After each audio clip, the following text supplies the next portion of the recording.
you've got jurisdiction, Jehovah, Jesus, judge, justice, judgmental. The letter J didn't come into being until 1500.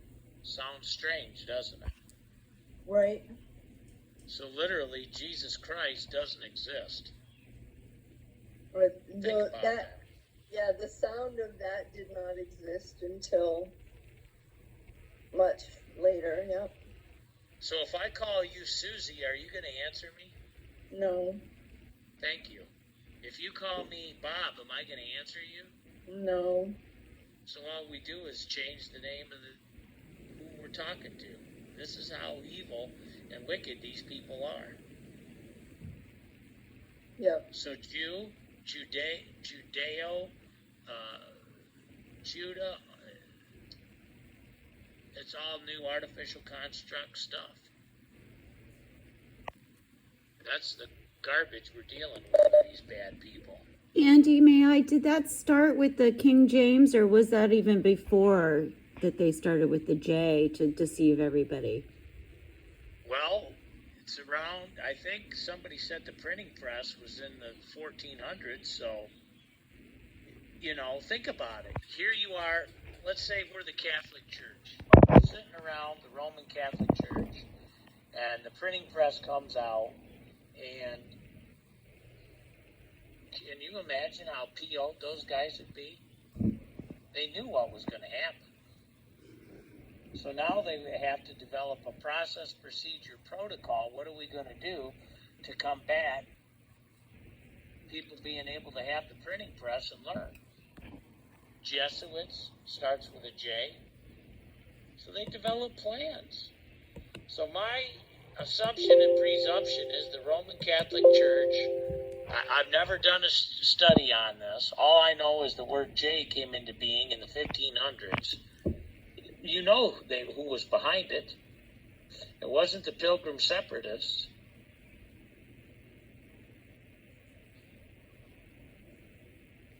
Well, wasn't it, you said that in 700 that the Roman Catholic Church started inventing all these other religions to get everybody to think... Muslims. Okay, the Muslims, so that we would fight against each other saying, our way is correct. No, our book is correct. But it was all created by the master fake religion to get everybody off base and looking in all the wrong direction. Is that correct? Well, when you look at the Muslims, you have Sarai. So here's Abram having intimate relations with his wife Sarai decade after decade after decade after decade. And she can't get impregnated. And she wants to have a lineage and a heritage. So what did Sarai do? She let him have a relationship with the handmaid or something. Thank you. And what happened? She gave birth to a son. And what happened?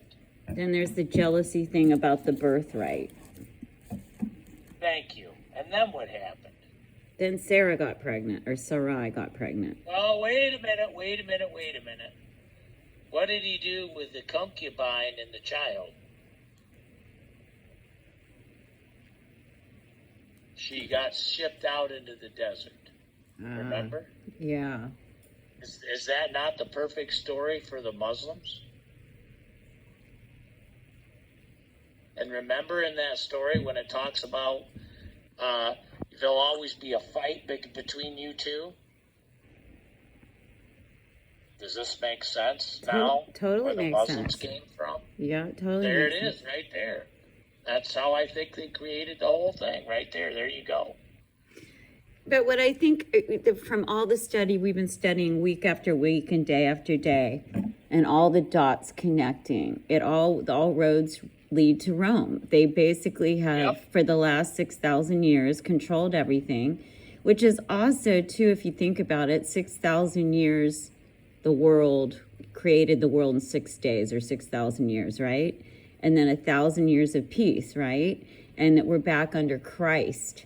Well, I think that that's where we're going right now, and this is what is happening, that we're getting rid of that in the Bible it says in the end there will be no more sea. Well, I've had pastors say, oh, there's going to be, the seas are going to dry up. Well, I don't believe that. I think there's no more Roman Catholic, Jesuit, J, fake J, all of that stuff. Because the J, this came up just the other day in reference to Hawaii and in reference to their constitution, because they talk about Jehovah. And one of the people that was participating in the conversation has done a lot of deep dive on this, obviously, and brought up the fact that there was no J, and that the people who were writing the Constitution at that time, if it started in 1400 with the printing press, that makes sense, because he was questioning, why we were fussing over the J. But what he said is Jehovah actually means destroyer. So now that would be interesting. I didn't know that, but I'm going to do a deep dive on that today. But you replace the God of love, the God of Yeshua Messiah, with the God of the destroyer with the J. So it kind of makes sense. And, it's just when it was brought up, because I think these things, this is how deep the level of generation after generation after generation has been deceived. Like you said, it's taken us so long to break all this down, because we've got to go way, way, way, way, way back, all the way to the beginning. I yield. Oh, you're correct. And here's the key, Ahava. To bring a lot of people into the reality that you speak, one needs to mention this phrase, the law of grammar. If the people don't even know that such a thing exists, they don't even know how to have a discussion. You see what I mean? Mm-hmm. And the document that unravels the law of grammar to the best of my ability and knowledge, and I don't know it, is the 1828 Webster's Dictionary, green, first 50 pages, gold embossed on the front with the eagle, and face is a homeschooling thing, F period, A period, C period, E period, that talks about the law of grammar. Now, according to Paul in our assembly, to be an expert in the law of grammar in America is literally a 12-year college degree. And there's very, very, very, very few people that have that in their wheelhouse or their acumen reality. And then, if they do know it, if they're not coming from our point of view and our perspective, which is biblically based, Mm-hmm. do you see how they could be very dangerous?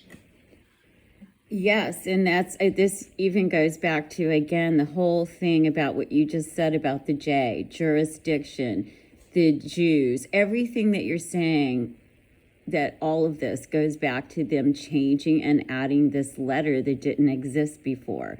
Now they've changed the law of grammar all over the planet, and it goes back so far. So if we're in year 2000, so 1400, that's a long time of people being brainwashed and deceived over and over, that they would have no idea unless any of this even happened, especially since the powers that be go around destroying, every generation. They destroy history from up until that point. So there's just massive confusion. So let me say something that's important Mm-hmm. here quickly. Mm-hmm. I got a call 3 weeks ago from a guy saying my wife and I spent 4 or 5 or 6 years tearing apart the King James original 1611 Bible. Uh-huh. And do you know what he told me? I can't wait to He hear. He said things can be taken 3, 4, 5, 6, 7, 8 different ways. In other words, nothing's pinned down. And wouldn't that make complete sense from King James? I yield. Exactly, because what you're saying is like all the bar attorneys use the King James as their reference point. So if it's massive confusion because of all the changes, they took out the name of Yahweh, Yeshua, and all of the names of God, and replaced it with God, the God of Baal, and Jehovah, and all the J words, whether it's jurisdiction, Jew, all of the words that come under the J's usually have a reference back to somehow the fake legal de facto. It seems like it's all tied in. Is that not? I mean, it's pretty obvious to me that it's all tied in with Well, that. and then the other thing that goes a little bit deeper is Greek, Greek, Greek, Greek, a Greek. Mm-hmm. That was some of the slipperiest people on the entire planet. And it's like, and I never can remember it. Antoinette can remember it. The Greek language versus the Hebrew language. The Greek language is broad and wide, and you can't pin anything down. Right. So if you're translating the Bible from the Greek to the English, Mm-hmm. you got a nightmare when you started, and then you go into another nightmare when you got King James 15 directives. Are you hearing what I'm saying? Totally. Is this connecting the dots? How slippery this mess is. So, On purpose. so basically, the only source of reference we should be doing are the original manuscripts from the time of Christ in Hebrew and Aramaic to break down the true word, because it's been just completely altered in so many ways by these guys who come to steal, kill, and destroy. And they've done 6,000 years of doing a really good job of doing that to us. Well, you're on the right track, and what I like about the 1560 and the 1599 Geneva Bibles is the incredible footnotes. And those footnotes were the basis and the foundation for this country, because those guys slammed Rome.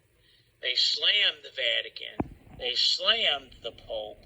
In other words, that was a Bible that didn't have any government-directed anything. It was a we the people, we're going to get the true the best we can. Now, I like that Geneva Bible with the Tyndale Bible. And there's also, I think, a Yahweh Bible or a Yah Bible.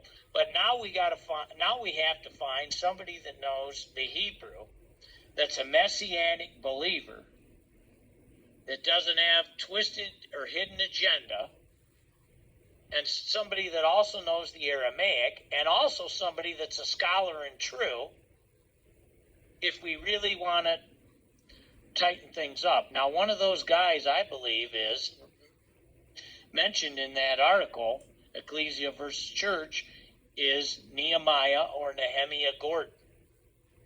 He is a deep, deep scholar on this stuff. And I went to a thing, he was in Chicago. I don't know if he lives in Chicago, if he lives in Israel, but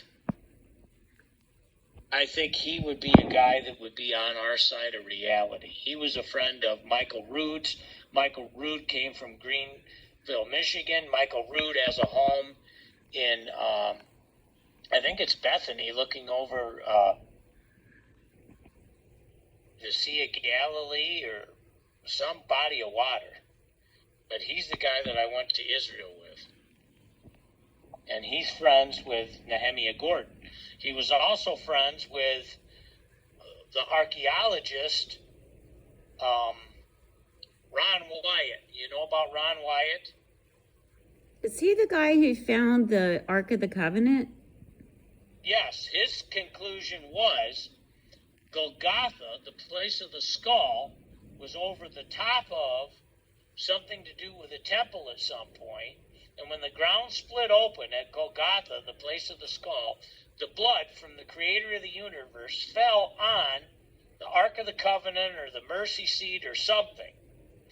And then Ron Wyatt was able to get some of that blood, have it examined DNA-wise, and it was perfect, and it had the woman's side, but not the man's side, which is impossible. Wow. Unless Mary was impregnated by, The Holy overshadowed Spirit. by the Holy Spirit. There you go. Yeah. So, yes. So that he actually supposedly proves- found that, yes. That actually proves that Christ is who he said he is, period. If he doesn't have the male DNA, only the female, because he came from the Most High by the Holy Spirit, then that proves that he's who he said he was, that the birth And was then- correct. Yes, and then you get, which is day and nativity, never ever birth for Christ. Even the Catholic Church gets that right every single time. Day and nativity. Then you get into the Moravians that say Christ was having intimate relations with a woman, and they had a child, and they went to England and all this stuff. Well, if Christ was perfect, I find it hard to believe that he had a woman, as a normal man would, and had a child. I really struggle with that. That's where they claim all the heads of Europe and all the kings around the world come from. You know that, right? I've heard that theory, but I've never been able to track it down that any of that was actually real. And then the Masons get into that BS too. Okay, that's yes. And then you have that's some stupid. You can't pin any of that down. I think that's wishful thinking. And then that ties into that chalice, the cup. What's that cup? The Holy Grail. The Roman.